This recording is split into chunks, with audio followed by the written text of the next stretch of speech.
Mathur yoga YouTube channel में आपका स्वागत है। आज हम विज्ञान भैरव तंत्र की विधि संख्या 15 के विषय में जानेंगे। यह एक पुरानी से पुरानी विधि है और इसका प्रयोग भी बहुत हुआ है। यह सरलतम विधियों में एक है। सिर के सभी द्वारों को, आँख, कान, नाक, मुंह सबको बंद कर दो। जब सिर के सब द्वार दरवाजे बंद हो जाते हैं तो तुम्हारी चेतना जो सतत बाहर बह रही है एकाएक रुक जाती है, ठहर जाती है। भय अब बाहर नहीं जा सकती। तुमने ख्याल नहीं किया कि अगर तुम क्षण भर के लिए श्वास लेना बंद कर दो तो तुम्हारा मन भी ठहर जाता है। क्यों? क्योंकि श्वास के साथ मन चलता है। भय मन का एक संस्कार है। तुम्हें समझना चाहिए कि यह संस्कार क्या है, तभी इस सूत्र को समझना आसान होगा। रूस के अति प्रसिद्ध मानसविद पावलोव ने संस्कार जनित प्रतिक्रिया को, कंडीशनड रिफ्लेक्स को दुनिया भर में आम बोलचाल में शामिल करा दिया है। जो व्यक्ति भी मनोविज्ञान से जरा भी परिचित है इस शब्द को जानता है। विचार की दो श्रृंखलाएं, कोई भी दो श्रृंखलाएं इस तरह एक दूसरे से जुड़ सी जाती हैं कि अगर तुम उनमें से एक को चलाओ तो दूसरी अपने आप शुरू हो जाती है। पावलोव ने एक कुत्ते पर प्रयोग किया। उसने देखा कि अगर तुम कुत्ते के सामने खाना रख दो तो उसकी जीभ से लार बहने लगती है, जीभ बाहर निकल आती है और वह भोजन के लिए तैयार हो जाती है। कुत्ता जब भोजन देखता है या उसकी कल्पना करता है तो लार बहने लगती है। लेकिन पावलोव ने इस प्रक्रिया के साथ दूसरी बात जोड़ दी। जब भी भोजन रखा जाए और कुत्ते की लार टपकने लगे वह दूसरी चीज करता। उदाहरण के लिए वह एक घंटी बजाता और कुत्ता उस घंटी को सुनता।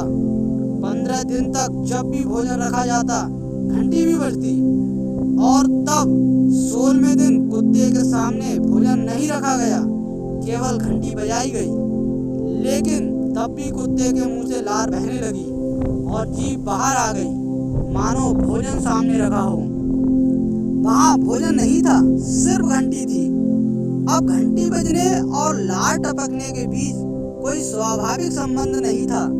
लार का स्वाभाविक संबंध भोजन के साथ है, लेकिन अब घंटी का रोज रोज बजना लार के साथ जुड़ गया था, संबंधित हो गया था और इसलिए मात्र घंटी के बजने पर भी लार बहने लगी।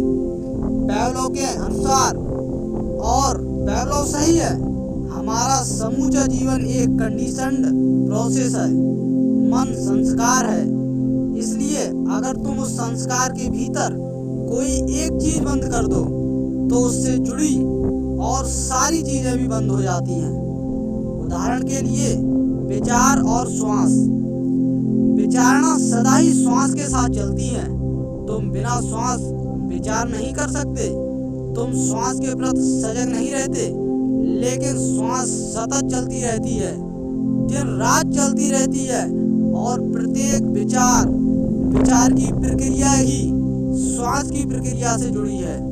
इसलिए अगर तुम अचानक अपनी श्वास रोक लो तो विचार भी रुक जाएगा।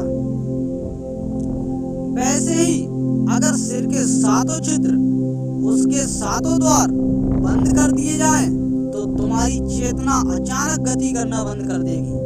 तब चेतना भीतर स्थिर हो जाती है और उसका यह भीतर स्थिर होना तुम्हारी आंखों के बीच स्थान बना देता है। वह स्थान ही त्रिनेत्र, तीसरी आंख कहलाती है। अगर सिर के सभी द्वार बंद कर दिए जाएं तो तुम बाहर गति नहीं कर सकते, क्योंकि तुम सदा इन्हीं द्वारों से बाहर जाते रहे हो। तब तुम भीतर स्थिर हो जाते हो और भय स्थिर होना, एकाग्र इन दो आंखों, साधारण आंखों के बीच घटित होता है। चेतना इन दो आंखों के बीच के स्थान पर केंद्रित हो जाती है। उस स्थान को ही त्रिनेत्र कहते हैं। यह स्थान सर्वग्राही सर्वव्यापक हो जाता है। यह सूत्र कहता है कि इस स्थान में सब सम्मिलित है, सारा अस्तित्व समाया है।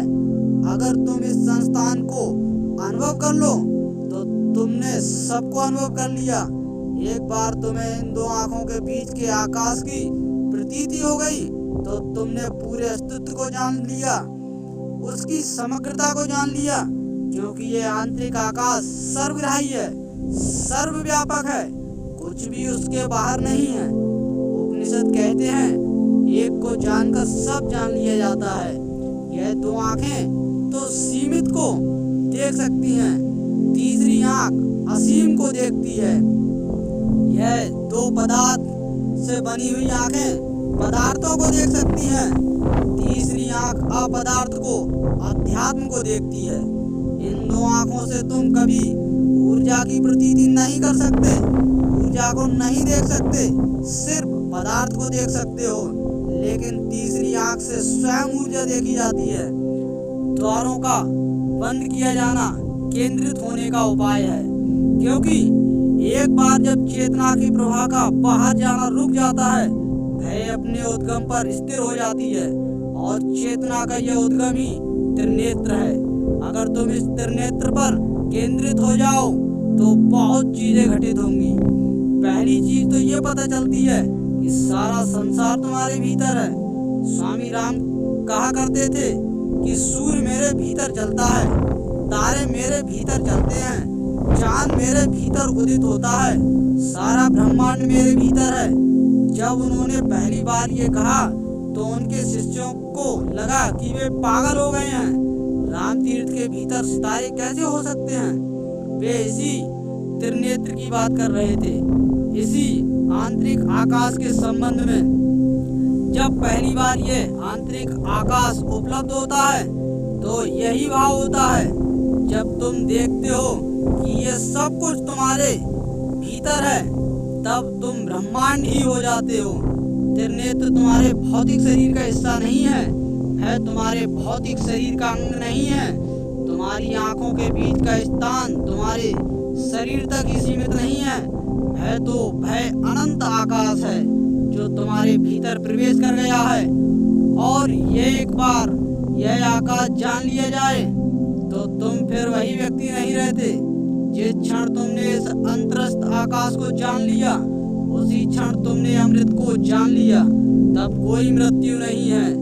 जब तुम पहली बार इस आकाश को जानोगे, तुम्हारा जीवन प्रमाणिक और प्रगाढ़ हो जाएगा। तब पहली बार तुम सच में जीवंत हो जाओगे। तब किसी सुरक्षा की जरूरत नहीं रहेगी। अब कोई भय संभव नहीं है। अब तुम्हारी हत्या नहीं हो सकती। अब तुमसे कुछ भी छीना नहीं जा सकता। अब सारा ब्रह्मांड तुम्हारा है, तुम ही ब्रह्मांड हो। जिन लोगों ने इस अंतरस्थ आकाश को जाना है, उन्होंने ही आनंद मग्न होकर उद्घोषणा की है, अहम ब्रह्मास्मि, मैं ही ब्रह्मांड हूँ, मैं ही ब्रह्मा हूँ। सूफी संत मंसूर को इसी तीसरी आंख के अनुभव के कारण कत्ल कर दिया गया। जब उसने पहली बार इस आंतरिक आकाश को जाना, वह चिल्लाकर कहने लगा, अनहलक, मैं ही परमात्मा हूँ। भारत में वह पूजा जाता, क्योंकि भारत ने ऐसे अनेक लोग देखे हैं जिन्हें इस तीसरी आंख आंतरिक आकाश का बोध हुआ। लेकिन मुसलमानों के देश में ये बात कठिन हो गई और मंसूर का यह वक्तव्य कि मैं परमात्मा हूँ, अन्नलहक अहम ब्रह्मास्मि, धर्म विरोधी मालूम हुआ। क्योंकि मुसलमान ये सोच भी नहीं सकते कि मनुष्य और परमात्मा एक है। मनुष्य मनुष्य है, मनुष्य सृष्टि है और परमात्मा सृष्टा। सृष्टि सृष्टा कैसे हो सकता है? इसलिए मंसूर का ये वक्तव्य नहीं समझा जा सका और उसकी हत्या कर दी गई। लेकिन जब उसको कत्ल किया जा रहा था, तब वह हंस रहा था। तो किसी ने पूछा कि हंस क्यों रहे हो? मंसूर कहते हैं कि मंसूर ने कहा, मैं इसलिए हंस रहा हूँ कि तुम मुझे नहीं मार रहे हो, तुम मेरी हत्या नहीं कर सकते। तुम्हें मेरे शरीर से धोखा हुआ है, लेकिन मैं शरीर नहीं हूँ, मैं इस ब्रह्मांड को बनाने वाला हूँ। यह मेरी उंगली थी जिसने जिसने आरंभ में समूचे ब्रह्मांड को चलाया था। भारत में मंसूर आसानी से समझा जाता। सदियों सदियों से ये भाषा जानी पहचानी है। हम जानते हैं कि एक घड़ी आती है जब ये आंतरिक आकाश जाना जाता है, तब जानने वाला पागल हो जाता है। और ये ज्ञान इतना निश्चित है कि यदि तुम मंसूर की हत्या भी कर दो तो वह अपना वक्तव्य नहीं बदलेगा, क्योंकि हकीकत में जहाँ तक उसका संबंध है तुम उसकी हत्या नहीं कर सकते। अब वह पूर्ण हो गया है, उसे मिटाने का उपाय नहीं है। मंसूर के बाद सूफी सीख गए कि चुप रहना बेहतर है। इसलिए मंसूर के बाद सूफी परंपराओं में शिष्यों को सतत सिखाया गया कि जब भी तुम तीसरी आंख को उपलब्ध करो, चुप रहो, कुछ कहो मत। जब भी घटित हो चुप्पी साध लो, कुछ भी मत कहो, या वे ही चीजें औपचारिक ढंग से कहे जाओ जो लोग मानते हैं। इसलिए अब इस्लाम में दो परंपराएं हैं। एक सामान्य परंपरा है, बाहरी लौकिक, और दूसरी परंपरा असली इस्लाम है, सूफीवाद, जो गुहा है। लेकिन सूफी चुप रहते हैं क्योंकि मंसूर के बाद उन्होंने सीख लिया कि उस भाषा में बोलना जो कि तीसरी आंख को खुलने पर प्रकट होती है, व्यर्थ की कठिनाई में पड़ना है और उससे किसी को मदद भी नहीं होती। यह सूत्र कहता है, सिर के 7 द्वारों को अपने हाथों से बंद करने पर आंखों के बीच का स्थान सर्वव्यापी हो जाता है।